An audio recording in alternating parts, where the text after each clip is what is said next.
नमस्कार दोस्तों, मैं आज आपके लिए लेके आई हूँ माघ मास की कृष्ण पक्ष की चतुर्थी, जिसको संकटती चतुर्थी या सकट चौथ के नाम से जाना जाता है तथा यह 31 जनवरी 2021 को पड़ रही है और इस दिन चंद्र उदय का समय रात्रि 8:27 पर है।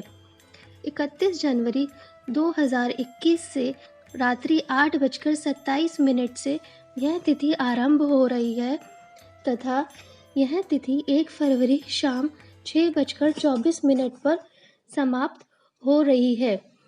सकट चौथ व्रत पूजा विधि: सुबह स्नान ध्यान करके भगवान गणेश की पूजा करें। इसके बाद सूर्य अस्त के बाद स्नान करके स्वच्छ वस्त्र पहने।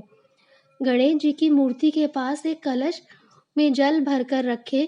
धूप दीप नैवेद्य तिल लड्डू शकरकंद अमरूद गुड़ और घी अर्पित करें। तिलकूट का बकरा भी कहीं कहीं बनाया जाता है। पूजन के बाद तिल से बने बकरे की गर्दन घर का कोई सदस्य काटता है। मान्यता है कि सकट पूजा के बाद शाम को चंद्रमा को अर्घ देने के बाद ही व्रत खोला जाता है। अर्घ में शहद रोली चंदन और रोली मिश्रित दूध से देना चाहिए। कुछ जगहों पर महिलाएं व्रत खोलने के बाद सबसे पहले शकरकंद खाती हैं। व्रत कथा: संकट से उबरे थे भगवान गणेश।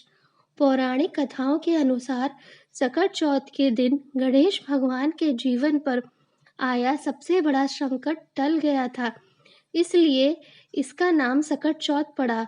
इसे पीछे से कहानी है कि माँ पार्वती एक बार स्नान करने गई। स्नान घर के बाहर उन्होंने अपने पुत्र गणेश जी को खड़ा कर दिया और उन्हें रखवाली का आदेश देते हुए कहा कि जब तक मैं स्नान कर कर बाहर ना आऊं किसी को भीतर मत आने देना।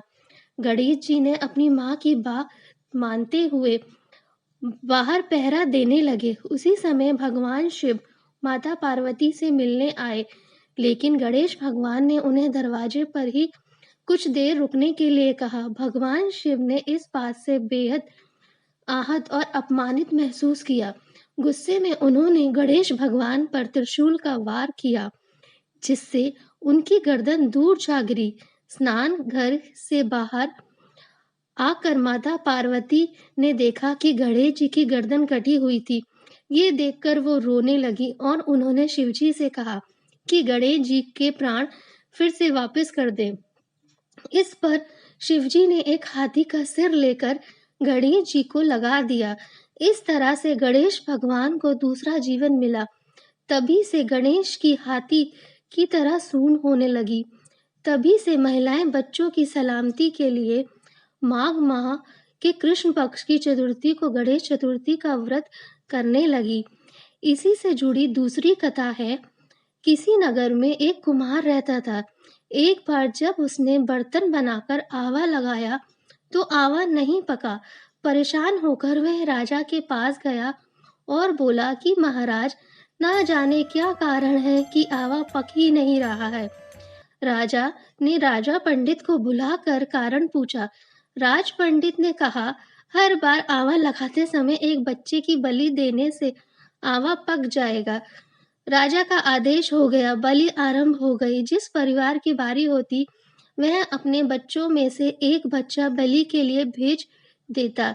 इस तरह कुछ दिनों के बाद बुढ़िया के लड़के की बारी आई। बुढ़िया का एक ही बेटा था तथा उसके जीवन का वही सहारा था, पर राजा की आज्ञा कुछ नहीं देखती। दुखी बुढ़िया सोचने लगी, मेरा एक ही बेटा है, वह भी सकट के दिन मुझसे जुदा हो जाएगा। तभी उसको एक उपाय सूझा। उसने लड़के को सकट की सुपारी तथा दूब का बीड़ा देकर कहा, भगवान का नाम लेकर आवा में बैठ जाना, सकट माता तेरी रक्षा करेंगी। सकट के दिन बालक आवा में बिठा दिया और बुढ़िया सकट माता के सामने बैठकर पूजा प्रार्थना करने लगी। पहले तो आवा पकने में कई दिन लग जाते थे, पर इस बार सकट माता की कृपा से एक ही रात में आवा पक गया। सवेरे कुम्हार ने देखा तो हैरान रह गया। आवा पक गया था और बुढ़िया का बेटा जीवित व सुरक्षित था। सकट माता की कृपा से नगर के अन्य बालक भी जी उठे। यह देख नगरवासियों ने माता सकट की महिमा स्वीकार कर ली। तब से आज तक सकट माता की पूजा और व्रत का विधान चला आ रहा है। दोस्तों, यह थी सकट चौथ की कथा। अगर आपको हमारी कथा पसंद आई हो, तो हमारे चैनल को ज़रूर सब्सक्राइब करें। कथा सुनाने वाले तथा कथा सुनने वाले का गणेश भगवान और सकट माता कल्याण करे। ओम गणेशाय नमः। धन्यवाद दोस्तों।